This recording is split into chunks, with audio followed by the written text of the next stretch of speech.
there is so much that is going on in life and so much that's going on in your life. Even while we are here, some 43 million people around the world are tuned in to the Olympics in Paris.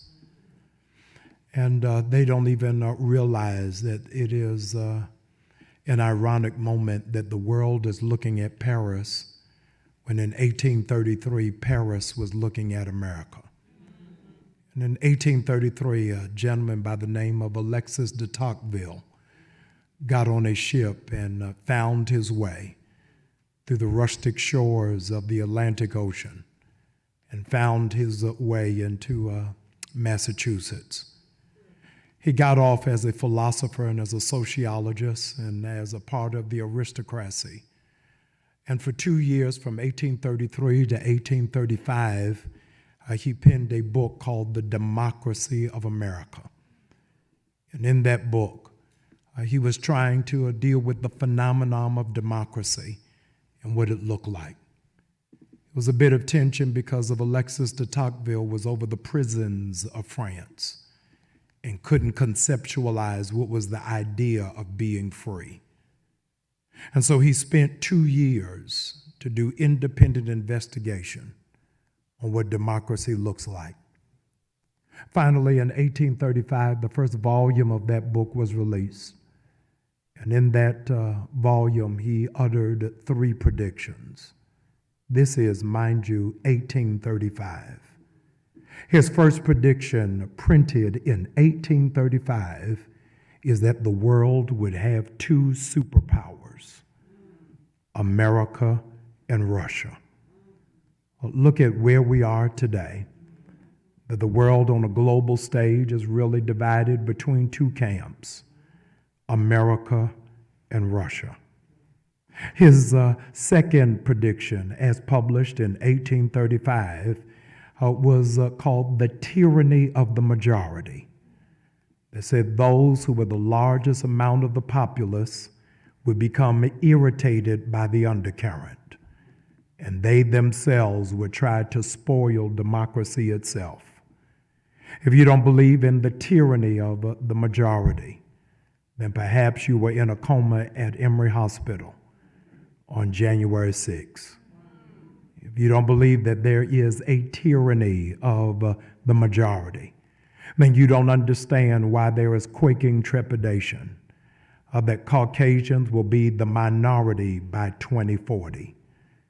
If you don't understand the tyranny of the majority, then you don't understand why tomorrow at 10 a.m. They're trying to put things in place to erase 200,000 people off of the rolls of Georgia so that they cannot vote. If you don't understand the tyranny of the majority, then you don't understand why it is that in Gwinnett and even in DeKalb and in Fulton, you have to fight just to learn about your rights, to know why it is that Dr. King was even necessary. That they would believe that just 50 years in the civil rights, that DEI is not necessary. De Tocqueville was right on his first 2 prophetic proclamations, but his third one is what gives me pause on tonight. In 1835, Alexis de Tocqueville said, hear this, that black people in America will never know power. That was 1835. He said black people would never know power because he had only seen black people in slavery and could not even fathom that this was actually one day manifest to be the land of the free and the home of the brave. In 1835, he saw crosses on fire, but had no idea that the black church would catch on fire. In 1835, he saw men in the middle of the night wearing white robes, but had no idea that years later, black children would wear black robes and walk across college stages. In 1835, he believed that black people would never have a taste of power, and having no idea or no permission to his own imagination that we would ever live beyond abject poverty, not knowing that it would be black people who would build the busiest airport in the world. And so Alexis de Tocqueville, from 1835 to 2024, had to be proven wrong. It is amazing that Franklin Delano Roosevelt said that bad news goes around the world twice before good news puts shoes on. And there are so many who believe that Alexis de Tocqueville would remain correct into eternity without any correction. It went from 1835 until 1973. And in 1973, the whole plan began to foil and unravel, because in 1973 was the founding of the Heritage Foundation. Why was it started in 1973? Because that was the passage of Roe versus Wade. So they said at that moment, we are in trouble because women will have the right to make the decision out of their own bodies. They were an underground organization until 1976. In 1976, white evangelical churches began to finance the Heritage Foundation, in case you've lost your point in history, because 1976 is when Jimmy Carter was elected. And they had never seen that many black people in Georgia go to the polls, and they thought it was a threat that black people in the South began to believe that change was in the air. 1976, when Jimmy Carter was elected from Plains, Georgia, the Heritage Foundation began to do their own activism for how it is that they could subvert the plan of progressive politics. So in 1979, they assisted the Republican Party to do negotiations. History will record it openly that the hostages will not be released while Jimmy Carter was still president, because they did not want that feather in his hat. And as a consequence, the hostages were not released until the day Ronald Wilson Reagan was inaugurated. Ronald Reagan was inaugurated at 11:17. The hostages were released at 12:30. They were so willing to risk American lives that they would let them stay in bondage for a political agenda. In 1980, when it is that Ronald Wilson Reagan was sworn into office, ladies and gentlemen, 80%, Madam Mayor, of all of the legislation that Ronald Reagan passed, 80% of it was written by the Heritage Foundation. So what it is that we are up against in Project 2025 is not a newfound phenomenon. They want to make sure that Alexis remains right. So they've given themselves the audacity of hope to do the bastardization of Barack Obama's philosophy, that there's no way in the world black people can get that far, and so they have an agenda. That in 2025, they will lower the retirement age. They'll lower the retirement age. Why? Because they are mindful that the demographic that will live the shortest life is black men. So black men will retire and die before they see Social Security. It is the intention of the Heritage Foundation that they will dismantle Medicaid and Medicare, when 67% of black people only go to the doctor when they go to the emergency room. It is, in fact, a diabolical exploit of the Heritage Foundation in Project 2025. I need you to be mindful of this, that if you go into public school at the age of 18, you will automatically be drafted into military service. But if you go to private school, you have the option not to serve.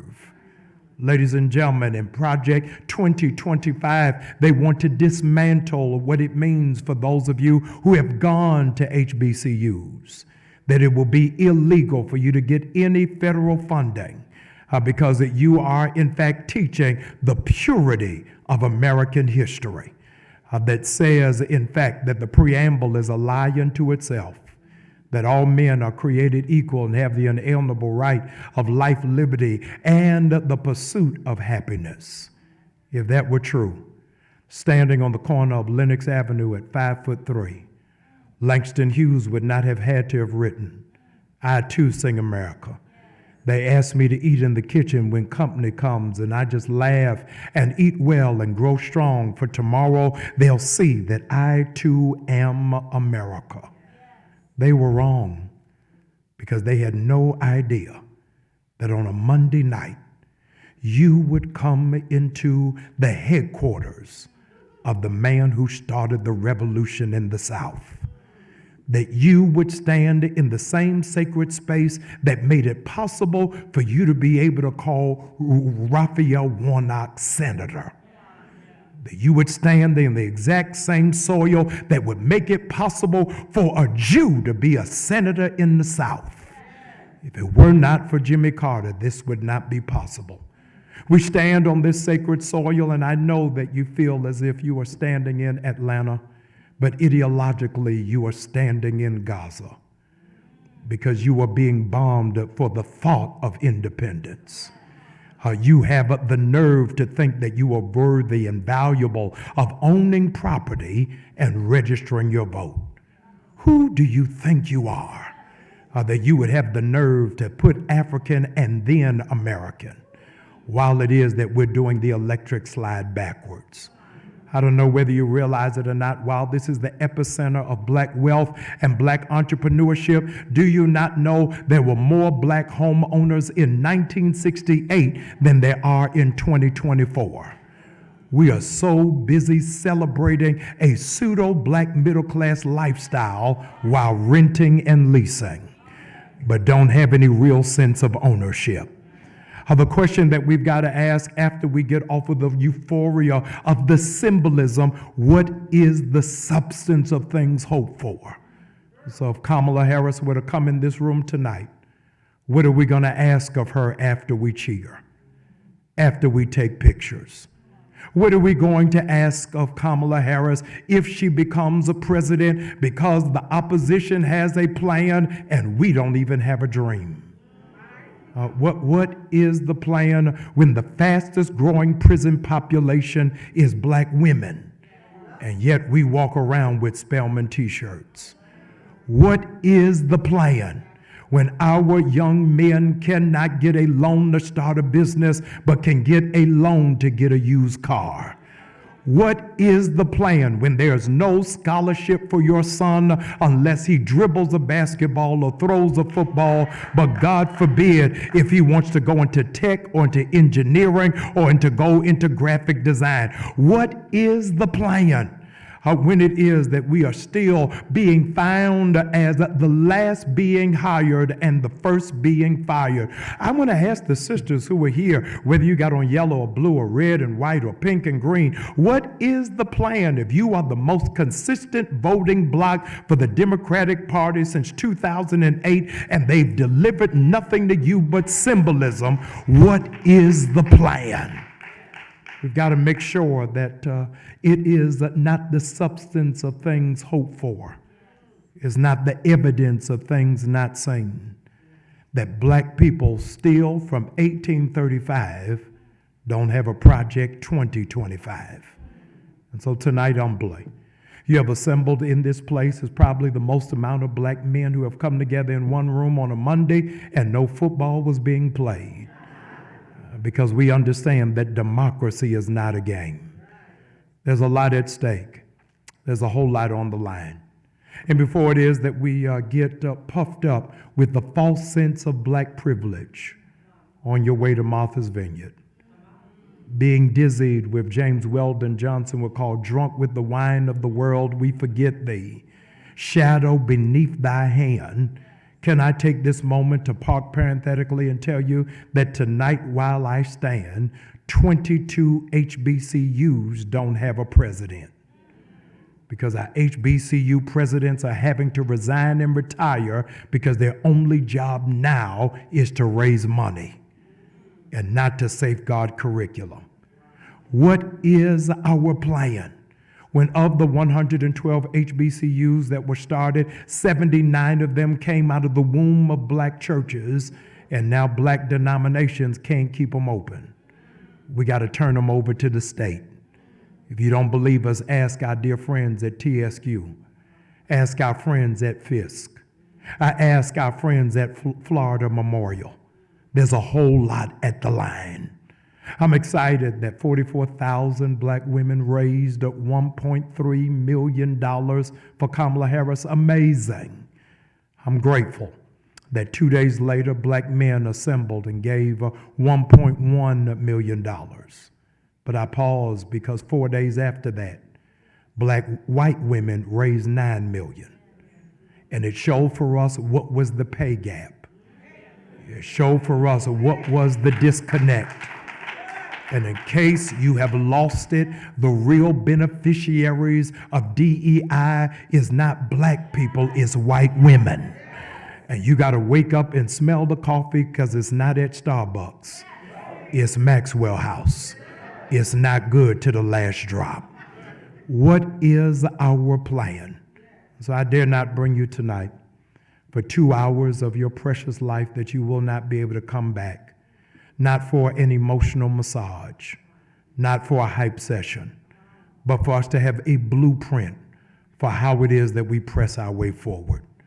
Our 555 begins on today, and the reality is that the soundtrack of our people has always been, if I can help somebody, as I pass along, if I can cheer somebody with a word or with a song, then my living is not in vain. The challenge is for you to get 5. I don't work for AT&T, but I need you to get your 5 faves to go and register. Why am I asking you to do that? Because you are here, but if you look around the chasm of this space, you will quickly notice your children are not here. Kwasi Mfume, in his autobiography entitled No Free Ride, said that the previous generation gave their children everything they didn't have, but forgot to give the children what they needed.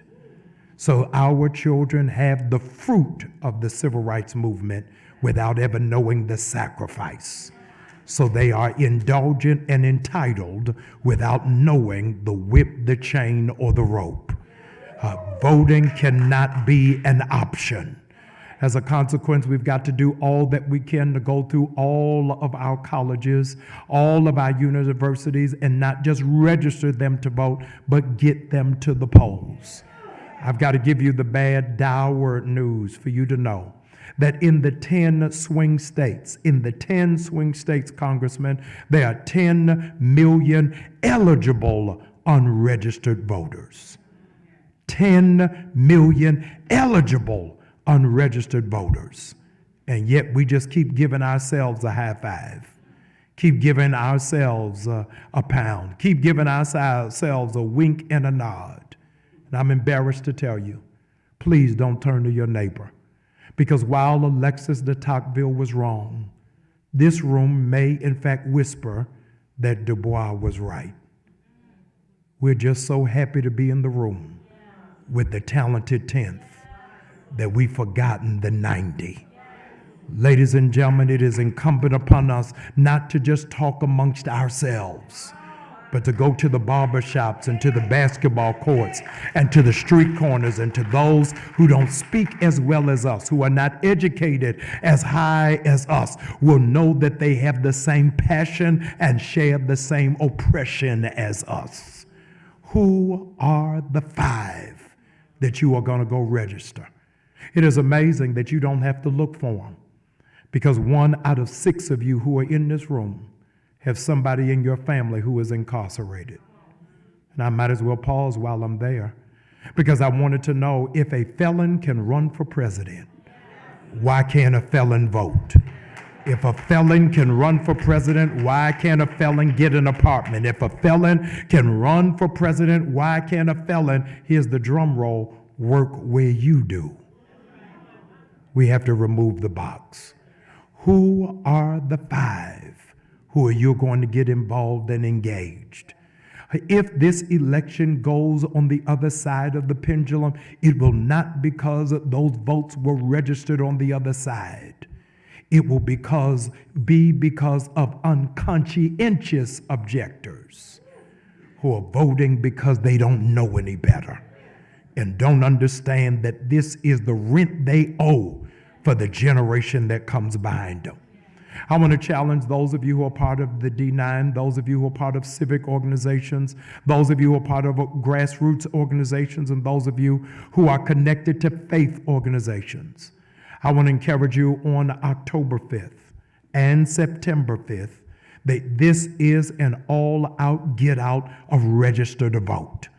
I want you to leave no door left unknocked. Let no phone number left untexted. I have the data before me today that the average person in this room has 389 saved numbers in your phone, and you actively, in the course of the year, only use 43 of them. They are taking up your space and your data, and you're not utilizing them. I need you on the 5th to exercise electronic evangelism and text every person, even the people you don't talk to no more, even the people that don't talk to you no more, even the people that leave you on red. I need you to text all of them and make sure that they are registered to vote. Before becoming a pastor, thank you, Congressman, for introducing me. Before becoming a pastor, I was the National Youth Director of the NAACP. And we built our philosophy of democracy is built on the tenets that were carved out by our slain leader, Medgar Evers, who said that in order for our people to move to the polls, we have to do three things. Number one is voter education.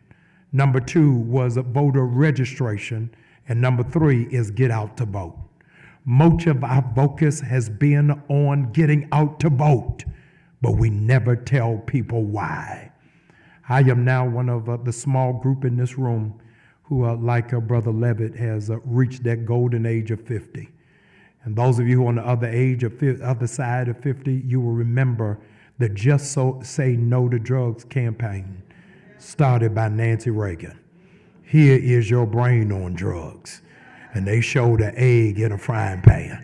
And I wanted you to know that the CDC right here in Atlanta discovered that under Nancy Reagan's program, Just Say No to Drugs, drug usage went up by 72%. Because you cannot tell people what not to do without telling them what to do. She told kids just say no to drugs while her husband closed recreation centers. Just say no to drugs while libraries got underfunded. Just say no to drugs while the BLB basketball league was canceled. Just say no to drugs when it is that they instituted 3 strikes and you're out. Just say no to drugs while Vice President George Herbert Bush worked with Nicaragua to bring crack cocaine into Compton and Chicago, in Philadelphia and the Delaware and the Baltimore. Don't tell our young people what to say no to if you didn't tell them what to say yes to. There has got to be a viable option. October 5th brings us then to November 5th. And November 5th is our election day. I want to tell you, ladies and gentlemen, while it is that I pastor a mega church, I want you to know, particularly here in Georgia, in our civil rights history, it was never mega churches that made an impact. It's never a mega church that makes the biggest difference.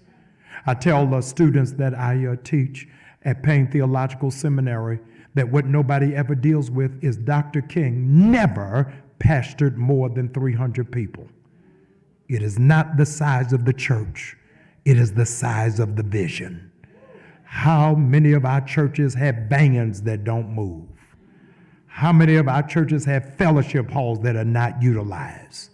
How do we have churches filled with retired school teachers and the kids can't conjugate verbs? Our churches have got to become terror cell units, where it is that we are training people how to fight the system and how it is to preserve democracy. I declare unto you today that this is a state of emergency. It's a 5-alarm fire. I want November 5th for Alexis de Tocqueville to roll over in his grave in Paris and know that he was wrong. He was right that America and Russia would be a superpower. He was right that there would in fact be a tyranny of the majority, but he was wrong about the power of black people. But it is not his fault. Alexis de Tocqueville is a poor student of history.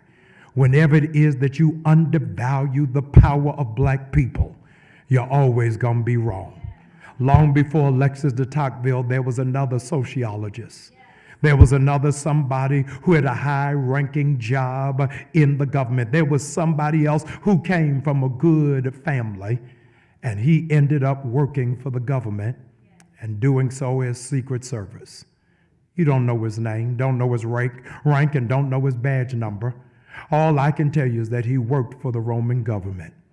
And working for the Roman government, he worked at the high elite Navy SEAL department of making sure that Jesus stayed on the cross. At 12 o'clock, they believed that he was dead. The sun refused to shine, the birds stopped singing, the trees stopped flapping, and the roses went into reverse bloom.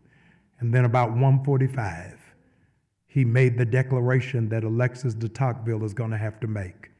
He said, I think we picked on the wrong one. This is truly the child of God.